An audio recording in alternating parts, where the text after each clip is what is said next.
Hello everyone, welcome to StraightA. Dawson here, back with another NFL draft grading system going by each of the cardinal directions. This time we'll have the AFC and NFC South here today, and actually pretty good. A lot of good thoughts about the AFC and NFC South. I put my grades to this side. I actually need them right in front of me. I'm excited to kind of dive into them here today. Before we get started, please leave a like down below, comment any suggestions for future videos below, and subscribe if you have not already. Without further ado, let's get right into the video. So starting off today, we have the Atlanta Falcons for the AFC and NFC South. I'm just going in alphabetical order. Good reminder here, and I'll recap at the end. The Atlanta Falcons, man, a lot of them probably say they've had the worst draft. And I'm not going to disagree, but, you know, when I'm looking at this, I know I have an F tier. I have an F grade at my disposal. I don't think any team, I think after seeing this team, I think besides the Cowboys, were an F tier team. I think the Falcons are, like, very, very much on the edge, but here's why. For one, I think it's not the dumbest thing in the world to pick up Michael Penix. I think it does drop him grade rather than keep him up there, but I don't think it's the dumbest thing they could have done.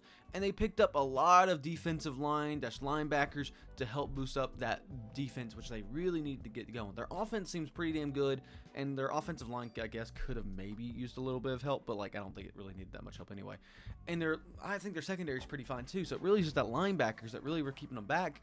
So they really didn't need much. So honestly, I thought they were going to trade back to get the pick 8, and I think that would have been a lot better for them. But Michael Penix is still not the worst decision in the world. I'm giving them a D-. I thought about this one quite a bit, but I think I like these picks enough, and I think I like Michael Penix enough to go and say, all right, they built depth where they needed to, at least in the middle of the draft, and Michael Penix, I think, lifts them up to a high D-. I think all these in consideration. I do think it wasn't a great draft because I don't think the quality players they got here were amazing, but they got enough depth where maybe at least two of these guys will work out, maybe at least one of these guys, and that will be a pretty good draft, but I'm not too sure. We'll stick at D- because I'm a fair person. Honestly, my gut's saying D+, but I think D- is like probably the fairest. So we'll go D- for the Falcons. As for the Panthers, I'm putting them in D- similarly as the Falcons. I'm putting in D- like the Falcons, but for different reasons. I don't like Xavier Legette for the value they got. In terms of them trading up and then them getting Xavier Legette, I'm not too sure if I enjoyed that. I don't know if a running back was their second biggest need. I feel like they needed depth, a lot of other issues there. I don't like a lot of the later round players they picked up from anything I saw. It seems like Javian Sanders was decent value, and Trevin Wallace could work out. Otherwise, it really wasn't a good draft. All these guys feel very underwhelming that maybe it would lead to D+, but I'm thinking D- just because I don't like the quality of players they got. Would I put them slightly above the Falcons? Probably, but just because I do like Xavier Legette enough to say, all right, he wasn't a bad pick. I just don't like the value they got out of him, I guess, or like from drafting up, I guess, or trading up. So Panthers, it's a little bit weird. They're kind of in a weird situation in general, though. So D- is kind of where I got to go with them, though. Then we got the Texans, and man, you know, honestly, they didn't have a first round pick, so they had to work with only 2 second rounders. I think everything just looks fine. I don't know. I'll be honest with you. Looking at these guys, I didn't see anything great. Didn't see anything bad. I mean, obviously, Kamari Lassiter seems like the best pick they've gotten, and I think it was a good pick. Otherwise, I just don't know enough about these guys. Didn't look like a lot from them. It just looks like they were fine guys. I'm going to put them all at C. I'm going to put Texans at C just because it didn't seem like they got anything great. They didn't do anything bad. They just kind of were. They did a draft. They did a draft to build up their depth. Can't blame them for it. I think this is kind of a good definition of like a C draft. I don't think it was bad. I don't think it was great. I think Kamari Lassiter seems like the best pick, and I think Kalen Bullock seems like a fine value pick, I guess, too. So, beside the point, I'm going to give him a C. Going from there, the Colts, we'll go, man, this one I think has to be one of the best drafts in the thing. I was looking at other people's opinions of this, and a lot of people rate them very highly, but they don't rate them as highly as I do. I think this is easily a top 3 draft of this draft. I think Eagles are up there, but I think Colts are right there with them. I like the value they got with Latu. Adonai Mitchell, that I know a lot of people don't like necessarily that pick, but I kind of like it. I like Goncalves, whatever. I like that they're boosting up their offensive line with the center. They picked up some more weapons later on, and they boosted up their defense a little bit later on too with some decent value players at that point in the draft. I'm okay with this. I actually enjoy. I don't hate any of these picks at all, except maybe I guess the 2 Jalen's. Wow, I just realized there's 2 Jalen's. Maybe the Jalen's you could say, but like that's about it. I'm giving them an A. That's controversial, but I'm giving the Colts one of the best drafts in the 2024 draft, and I think it's pretty dang clear because they didn't need a whole lot. Note that as a thing. I don't even think they really need a running back. Their offensive line could use a little bit of help. Their weapons, sure, another weapon never hurts, but their secondary was, even not that bad. I think all of this seems fine. They just need to boost up their depth, in my opinion. And I think they kind of did everything they needed to. Honestly, Latu was also probably one of the best defensive players in this draft. So why not go and get your guy? I don't know. I think it's a very smart move by the Colts, and I think they deserve an A. Then we have the Jaguars next. And again, this is a team that feels like they're just like a B- team in general, if that makes sense. It seems like they're a team that's right there, maybe the B+, maybe into that Bengals range here soon, but they're missing some stuff. They're not missing any pieces. They don't have a hole in their team, I don't think. But they are missing the quality players, I think, that comes with being a Bengals or Bills type team. Chiefs are S+ tier type teams, but Bills and Bengals are like an A tier team. Jags are like right there in that B+, B- range. They're missing those quality players. So this was an important draft just for them to get quality players. And I think they did. Brian Thomas Jr., going to be great to add to that the receiving core there. I think they now have a lot of solid players. And Brian Thomas Jr. has the potential of being a great player. Mason Smith seems like great value on their defensive side of the ball, which they needed that. And they helped boost up their corners here with later round picks. So maybe one of those guys works out to be a decent player. Who knows? And they boost up their offensive tackle with Javon Foster. I like all these players. I don't really know anything about Cam Little or Miles Cole, but or Kellen Robinson, but everybody else seems like they're solid picks. Nothing to really root home for, but I think all of them have the upside to possibly be game changers for their team in the long run. At least one or two of these guys could work out to be franchise type players for the Jags, and I think that's all they really need to do. And I like Michael Thomas Jr. personally, so I'm going to give the Jags a B+ grade.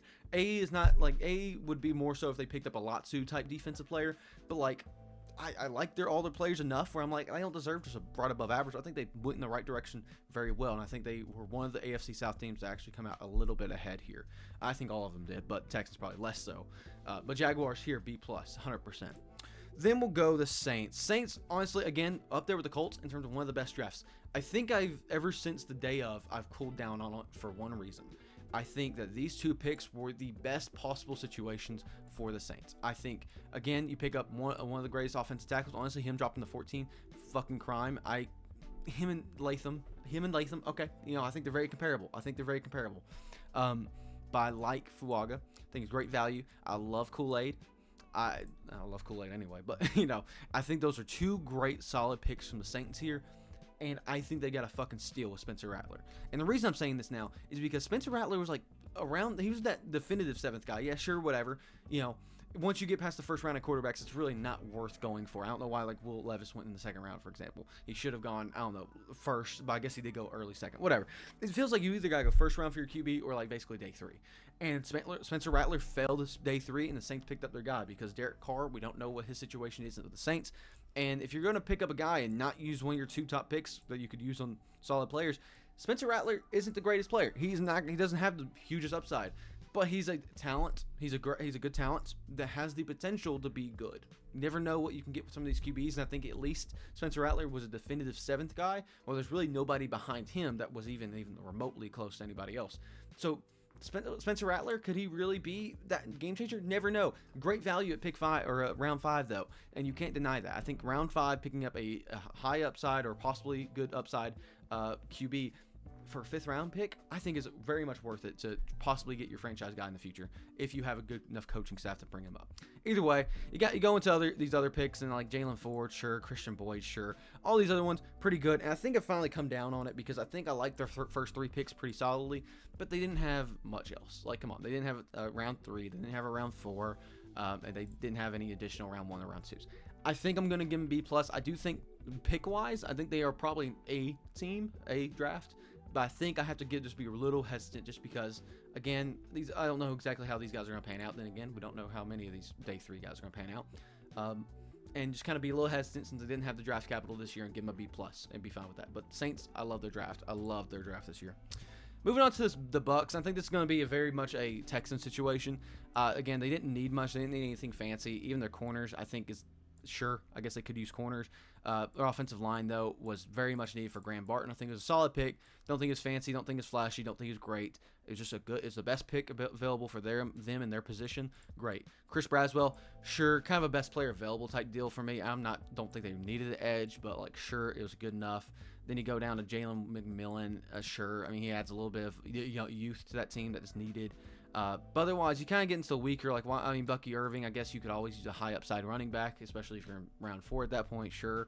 and you kind of boost up a little bit of the guards. I'm glad they didn't go secondary, to be honest with you, because I think they did enough with their secondary that they didn't really need to boost it up any with younger players here right now. I think they could wait another year when they get a better position for in the draft for what's called a secondary focused game plan, because they were very late in the draft. So either they have to wait next year, or they don't do well and they pick up a secondary man next year. Either way, I think it's all solid picks. Don't think there's anything flashy. I'm just going to give him a C. I thought about B-, but nothing overwhelms me with much. Graham Barton, I don't know if he's going to be a great center, but he's the best center available. Chris Braswell is more of a best player available, but didn't really help them too much. But Alabama's, obviously has a really good history, defensive side of the ball especially. Oh, offensive side of the ball, honestly, really too. So honestly, it's Alabama in general. So I'm going to give him a C. Doesn't move me much, but they did fine. Nothing too much. And here's the Titans. I know most of my friends would probably say this is A-tier draft, maybe a B+. I'm going B-. I'm giving the Titans a B- grade here. And that's just because I just don't think they got good value from where they're at. I think in the end of the day, I think J.C. Latham was not a pick 7 guy.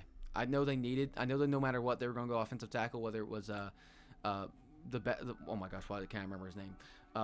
Whether it was the top guy in the draft or whether it was just going to be the next offensive tackle available. J.C. Latham is a good tackle. I'm sure he's going to work out. I think he's going to be a franchise tackle type deal.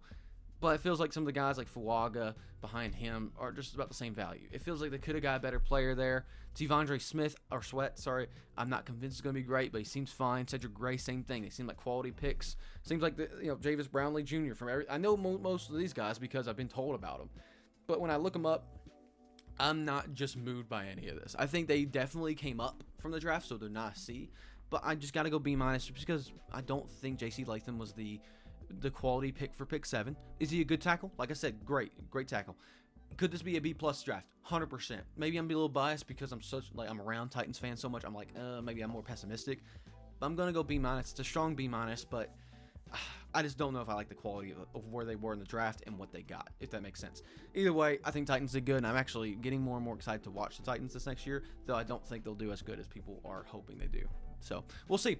Either way, guys, I think that is it for my grades. On screen now will be the all the grades I give the AFC teams, which were the Texans at C, the Colts at A, Jags at B+, and the Titans at B-. And then the NFC teams with Falcons at D-, the Panthers at D-, the Saints at B+, and the Bucks at C. So I think that is it for the AFC and NFC South. We'll finish up the AFC and NFC West here next couple of days. More videos will be coming out here pretty soon. Hope you guys enjoyed. StraightA Dawson out of here. See you guys later.